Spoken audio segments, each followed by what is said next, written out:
Your Majesties, welcome back to the channel. Thank you so much for always returning. Trust you and yours are well and you are loving yourself and others like always. I'm here with another one. We will be talking about the sons and daughters of Akobi of Jacob, also known as the Israelites. All right. And it says that the history of Jacob is the history of Kemet. The history of Abraham and his sons are the history of Kemet. They are all African stories. So, we will dwell more on the crossing of the Red Sea, the Sea of Reeds, the Nile River. Because what we are meant to believe that it is the Red Sea is the Nile River. The water that Moses crossed with the sons and daughters of Jacob is the Nile River, not some big sea crossing over to some Europe or some other places. All the stories that you heard of that are in the book called the Bible are all African stories, and all the happenings that you see all happen within the continent. Nothing happened outside. Everything happened here. The good and bad is here. The good that they are claiming is here. The bad we are rejecting is here. All happened here. And I would want us to take a look at some things and we will take it up from there.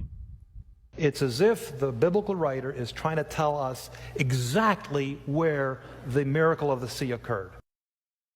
Clue number 1. The Yam. As explained in a previous episode, the Yam is the river of Egypt. 4 distinct terms are used in the Hebrew text to identify the river of Egypt: Mayim, Yeor, Nahar, and Yam. It is not a mystical, symbolic, or metaphorical place, as claimed by modern biblical scholarship. We must also consider Yam Suf as a mythological term that was just explored. It is simply the river of Egypt. Moses, suckle him.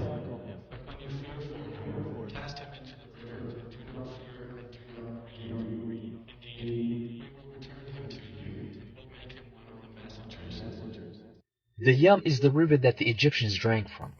And all the Egyptians digged round about the river for water to drink. And the river that the Hebrews will drink from on their 40 years long wandering in the Saharan desert. Thus answering a vital question that was asked in a previous episode. Where are the 11 million gallons of drinking water that we today know would be necessary to sustain on a daily basis the millions of Hebrew migrants? It would not be too healthy for the Egyptians or the Hebrews to drink from the Red Sea.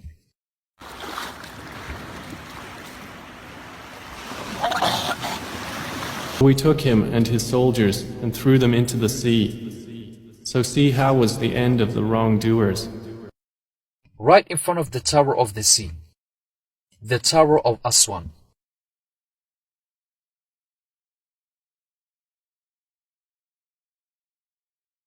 Amun, being associated with Hadad, the god of maritime protection, who was believed to protect his worshippers during distress at seas and in water. What better place to drown Pharaoh and his army, to demonstrate the strength of the God of Israel? Baal, who is a storm god. He's depicted in mythological literature as defeating both the chaotic sea god, the sea god Yam,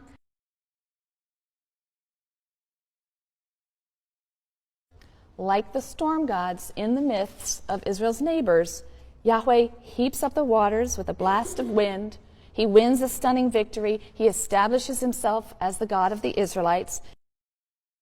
The drowning image is used metaphorically, as it is elsewhere in Hebrew poetry, to describe the Egyptians' humiliation and defeat. These four regions represent the borders of the biblical land of Israel, beginning with the first cataract in Egypt and stretching all the way down to central Ethiopia, and then from the Nile westward and going out at the Red Sea. This is the region that is known in the Bible as the land of Israel, the home of the Israelite culture of ancient East Africa. The Bible tells us that this entire region was once controlled by one Israelite king, King Solomon, during the golden age of ancient Israel, and that Solomon ruled from central Ethiopia all the way to the borders of Egypt. And at that time Solomon held a feast, and all Israel with him, a great congregation from the entering in of Hamath unto the river of Egypt, before the Lord our God 7 days, and 7 days, even 14 days. Archaeology has somewhat confirmed that there was a monolithic culture that occupied this area before the establishment of the Demot culture, and that this monolithic culture later became unified and known as the Demot civilization. Your Majesties, we've heard all that, we've seen all that, and the truth is, when we say that these were our stories, these were the stories of our ancestors, of the gods of the land, that was taken and manipulated into a Bible. A lot of you don't believe, you don't see it as true. They tell you it's metaphorical. Do not read it literally. Use the eyes of faith, and someone will just come and explain something in his own knowledge to you, and then you believe it because they force you to believe it. This all happened here in the continent. Nothing happened outside. And this is what will draw our minds to the fact that the world was one. Black people were the inhabitants, the original inhabitants of the world. Remember Professor Kihura in Cuba. As they go by, there will be lots of migration. Africans migrated. It is from here that man, the life of man started and went outside. A lot of you don't believe this. For the fact that there have been a lot of manipulation from ages past. Can somebody please tell me what in tarnations is going on? So surely by now you understand that history is a lie. And what you think is up is really down. And what you thought was left is really right. And what I mean by that is they've changed names, places, dates, people. They've changed everything. So let me see if I got this straight. You're trying to tell me that this temple that was built for Ramesses II, which was carved into a mountain, you was able to chop up into small pieces and move to a different location? Come on, brother. Just look at this woman's face. I know what she's thinking. She's thinking, they ain't gonna see this one coming. Oh, we've got their ass now. So the mainstream narrative says the reason why they moved the temple is because the sea levels was rising and they didn't want it to get flooded. Really? Look how long that temple was supposed to have been there. It's supposed to be an ancient temple, right? And all of a sudden it's in danger of being flooded. Come on, brother. Just take a look at these guys, looking back at their work. Like, yep, we've done a good job here. We got the noses right and everything. I mean, want to look at this on a deeper level. This don't even look ancient. History is a lie. And I think I know what they're trying to hide. And we are all tied down to a belief that was created by somebody. And we are living in that belief. And we feel nothing is wrong with it because it works for us. Whatever it is, they say we should tie our faith to, we tie our faith to it and it worked perfectly. So we feel that is it. And then there's a fear of, okay, I don't want to unlearn this because I don't want to go to hell. And this is what they tied us so perfectly down with. Our emotions, the fear of hell. If you do this, you would go to hell and you burn in fire. Eternal fire. So you don't ask. You don't want to know. And you feel to be ignorant is just the best solution, just the way out. It's better you don't involve yourself in things like this so that you don't get God angry, and then when you die, he will now take you to hellfire. We have to, as a people, begin to learn for ourselves and rewrite our histories.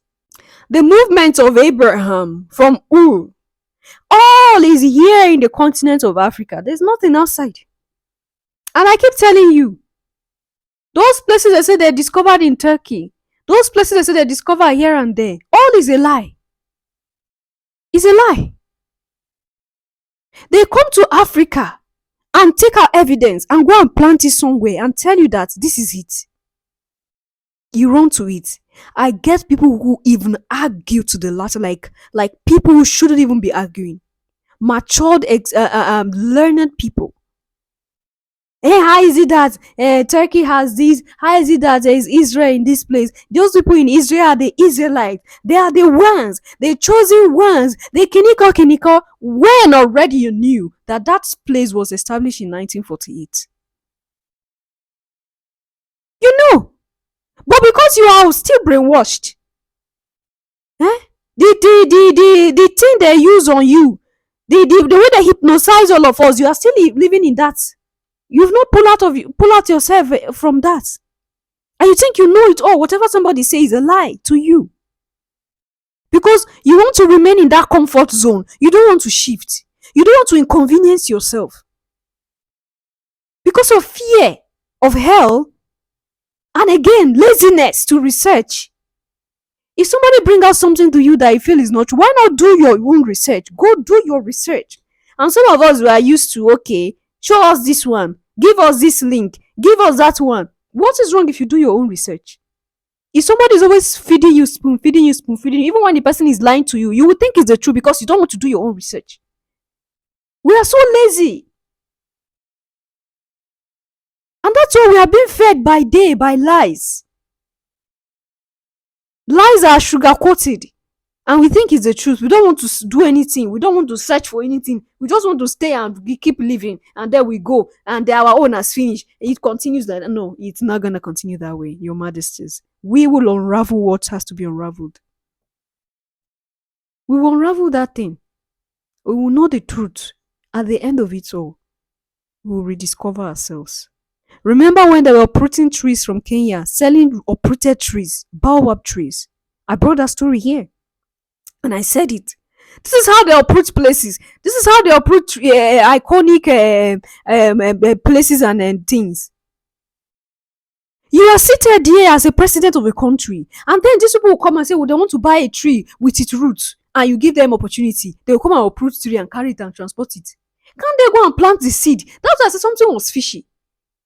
They can't go and plant the seed. They can't go and plant the trees.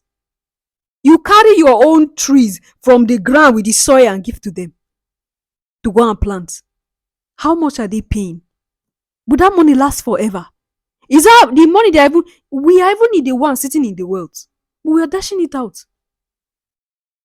So they'll go and plant that tree now. See, tree that's about over hundreds of years in Kenya, they'll put it with the soil and go and sell it to the Europeans. They will go and plant that trees now and then create a place and tell you this tree have been here for over 1,000 years. And then they will put something and discover it's true, the tree have been existing there. But they wouldn't tell you that they will put it somewhere and came and planted it and created their own stories. This is how they create place and events to turn the narrative, to keep us tied down in the lies. Majesties, a lot have been done, A lot have been done. And if we do not start to unlearn and then relearn, I don't know what we'll do again as a people. We owe this to ourselves. Knowing the truth is our right. If you feel it's not your right, that's your business. Alright, I'll see you in my next one. Love yourself, love others. Stay safe, stay positive. You know you are loved. Bye for now.